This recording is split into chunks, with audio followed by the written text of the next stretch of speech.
ہندو عورت کا سورہ فاتحہ پر یقین کا واقعہ۔ عرب کے قبیلے میں ایک غیر مسلم شادی شدہ عورت رہا کرتی تھی۔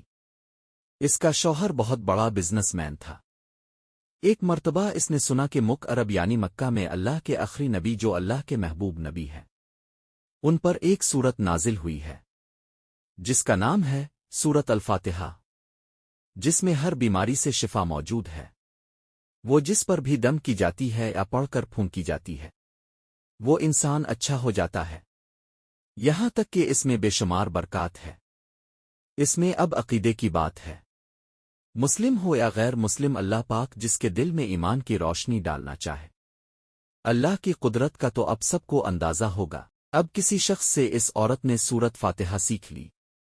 پھر جب اس نے سورت فاتحہ کا ترجمہ پڑھا تو اس کی آنکھوں میں آنسو آ گئے۔ وہ جب بھی یہ سورت پڑھتی تھی، اللہ تعالیٰ اس کے بگڑے کاموں کو سنوار دیتا۔ ایک دن اس کے بیٹے کو ایک خطرناک زہریلے بچھو نے کاٹ لیا۔ بڑے بڑے حکیموں طبیبوں کو بلوایا گیا۔ سب نے یہ کہہ کر جان چھوڑوا لی کہ اس بچھو کا زہر بہت خطرناک ہے، اس بچے کا ہم کچھ نہیں کر سکتے، تمہارا یہ بچہ بس کچھ ہی دیر کا مہمان ہے۔ ماں کا رو رو کر برا حال تھا اور شوہر اپنے خداؤں کی عبادت کر رہا تھا، ان سے مدد مانگ رہا تھا۔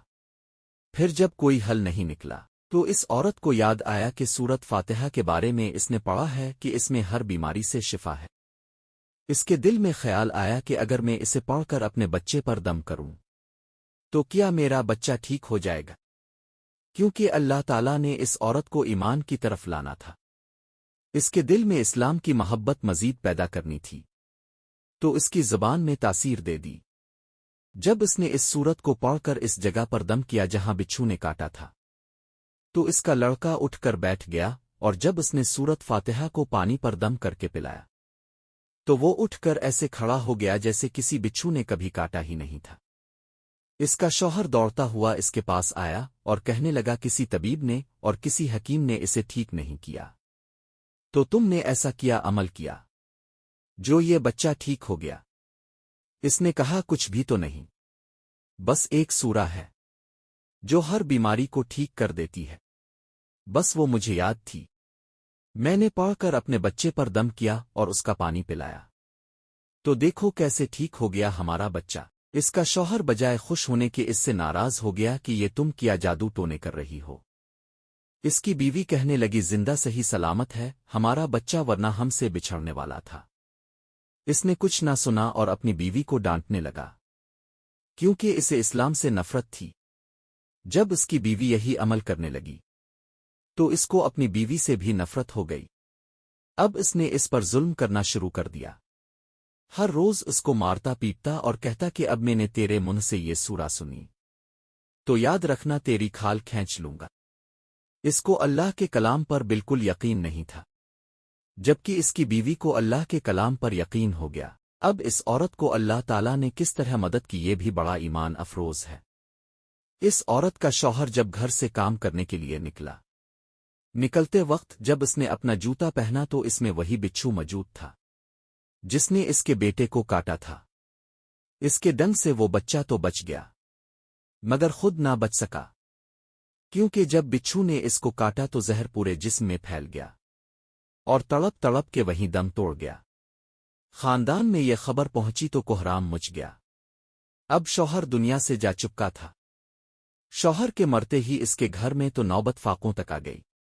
وہ عورت قرض دار ہو کر رہ گئی، وہ بہت پریشان تھی۔ دل میں پھر وہی بات آئی کہ میں سورت فاتحہ کا ورد کرتی ہوں، کیا پتہ میری پریشانیاں بھی دور ہو جائیں۔ پھر وہ زور زور سے سورت فاتحہ پڑھنے لگی، چلتے پھرتے اٹھتے بیٹھتے سورت فاتحہ کا ورد کرتی رہی اور اتنے اعتماد اور یقین سے پڑھتی رہی جس کا کوئی حساب ہی نہیں تھا۔ جب کوئی بندہ اللہ تعالیٰ سے امید لگاتا ہے تو اللہ تعالیٰ اپنے بندوں کی دعاؤں کو رد نہیں کرتا۔ پھر یوں ہوا کہ 7 دن کے اندر اندر اس کو خوشخبری مل گئی کہ اس کے کاروبار کو سنبھالنے کے لیے اس کے شوہر کا دوست آ گیا ہے۔ جب دوست کو خبر ملی کہ دوست کی بیوہ کا کوئی سہارا نہیں ہے تو وہ اس کی بیوہ کے پاس آیا اور کہنے لگا آپ فکر نہ کریں، وہ میرے بھائی کی طرح تھا، میں آپ کی مدد کروں گا اور جو بھی پریشانیاں ہیں وہ سب دور ہو جائیں گی۔ پھر اس شخص نے اس عورت کا سہارا بن کر اس کا پورا کاروبار سنبھال لیا۔ پھر دھیرے دھیرے جیسے زندگی پہلے تھی ویسے ہی ہو گئی۔ اس کے شوہر کے دوست نے اس عورت کو سورت فاتحہ پڑھتے ہوئے سن لیا۔ اس نے پوچھا کہ اب کیا پڑھ رہی ہے؟ کیا یہ کوئی منتر ہے جس سے بہت فائدہ ہوتا ہے؟ مجھے بھی سکے۔ اس پر وہ عورت کہنے لگی یہ کوئی منتر نہیں ہے، بلکہ مسلمانوں کی مقدس کتاب قرآن مجید جو ان کے پیغمبر پر نازل ہوئی ہے، یہ اس میں سے ایک سورت ہے جس کا نام سورت فاتحہ ہے۔ پھر کہنے لگی مجھے تو اس پر بہت یقین ہے، میں نے کسی سے یہ سورہ فاتحہ سیکھ لی تھی اور اب میں چلتے پھرتے یہ سورت پڑھتی رہتی ہوں۔ وہ شخص کہنے لگا کہ اب مسلمان کیوں نہیں ہو جاتی اگر اتنا ہی اس سورت کو مانتی ہے؟ وہ مزید کہنے لگا کہ ایک سورت کی اتنی تاثیر ہے تو پورے قرآن کی کتنی تاثیر ہوگی؟ وہ عورت کہنے لگی کہ میں مسلمان تو ہو جاؤں لیکن میرا شوہر نہیں مانتا تھا۔ اس شخص نے کہا کہ اب تو آپ کا شوہر بھی نہیں ہے اور ایک سورت کے ساتھ آپ کی محبت دیکھ کر میں اتنا زیادہ متاثر ہوا ہوں کہ میں بھی آپ کے ساتھ مسلمان ہونا چاہتا ہوں۔ ہم دونوں قرآن مجید سیکھیں گے اور ضرور پڑھیں گے۔ وہ کہنے لگی جی، آپ نے بالکل صحیح کہا، اور یوں وہ دونوں مسلمان ہو گئے۔